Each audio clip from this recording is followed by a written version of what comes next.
नमस्कार, मानदेश प्राईममध्ये आपल्या सगळ्यांचं स्वागत आहे. मी सध्या म्हसवडमधील डॉक्टर प्रमोद गावडे यांच्या दवाखान्यात बसलेलो आहोत.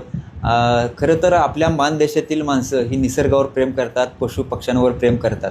त्याचंच एक जिवंत उदाहरण म्हणजे एका कबुतराचं एका माणसावर किती प्रेम आहे बघा. हे माझ्यासोबत तरुण बसला आहे, याच्या खांद्यावरती कबूतर बसला आहे. याबद्दल सगळी माहिती आपण जाणून घेणार आहोत.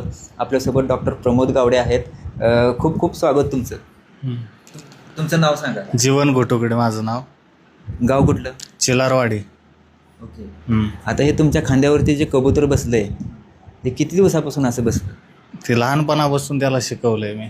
लहानपणापासूनच आहे. 1-2-3 महिने झालं ते माझ्याजवळ आहे. पिल्लू असताना मी आणलेलं, त्याला शिकवलंय सगळं. कुठून आणलं? मित्राकडून आणलेलं. हां. तुम्हाला कबुतरावर प्रेम करण्याचा छंद कधीपासून लागला? लहानपणापासूनच छंद आहे मला. कबुतरावर, पक्ष्यावर, प्राण्यावर पहिल्यापासूनच माझं प्रेम आहे. पहिल्यापासूनच मला ही आवड आहे. बरोबर. आता हे कबुतराचं ह्याबद्दल काय सांगाल? हे कबूतर दिवसभर तुमच्यासोबत कसं राहतं, काय खातं, काय सांगतं? सोबतच असतं ते माझ्याकडं. तुम्ही काम काय करता? माझा टुरिस्टचा धंदा आहे. मी गाडी चालवतो. म्हणजे कसं सांगा, दिवसातली प्रोसेस कसं? सकाळी उठल्यापासून ते तुमच्यापर्यंत आंघोळ करताना, जेवताना कसं असतं, गाडीत बसताना कुठे येतं, काय सांगतात? गाडीच्या टेरिंगवरच असतं ते. सकाळी त्याला थोडं खायला द्यायचं, त्यानंतर ते दिवसभर सोबतच असतं माझ्या. असंच खांद्यावर बसलेलं असतं दिवसभर. टेरिंगवर खांद्यावर दिवसभर ते तिथंच असतं असं. ओके. तुम्ही ड्रायव्हिंगचा व्यवसाय करता, पूर्ण तुमच्यासोबत प्रवासी वगैरे असतील, मग कंटिन्यू तुमच्या खांद्यावरती हा कबूतर बघून लोक काय म्हणतात? खूप खुश होतात लोक बघून. ते फोटो काढतात, खुश होतात खूप लोक. व्हिडिओ काढतात, फोटो काढतात. हां.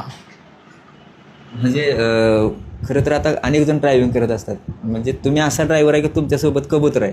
म्हणजे तुम्ही कबुतरासोबत, म्हणजे गाडीला 2 ड्रायव्हर आहेत, कबूतर आणि तुम्ही. ज्या दिवसभर ते सोबतच असतं. म्हणजे कोणतरी साथीदारच आहे तो माझ्याबरोबर. असं एक साथीदारच आहे तो माझा. जरा जवळ येऊन दाखवा.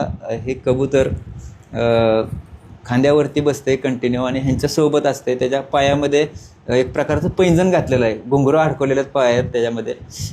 तर मला सांगा, एका दिवशी जर कबूतर तुमच्यापाशी आलं नाही किंवा तर कसं वाटतं ते?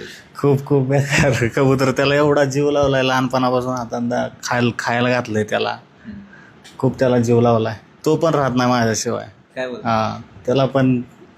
त्यानं पण माझ्यावर जीव लावला आहे. म्हणजे नाव काय ठेवलं? गरुडा नाव आहे त्याचं. गरुडा. हां. कुठं जर असला तर तो बोलवलं येणार. सिटी मारली का तो येणारच.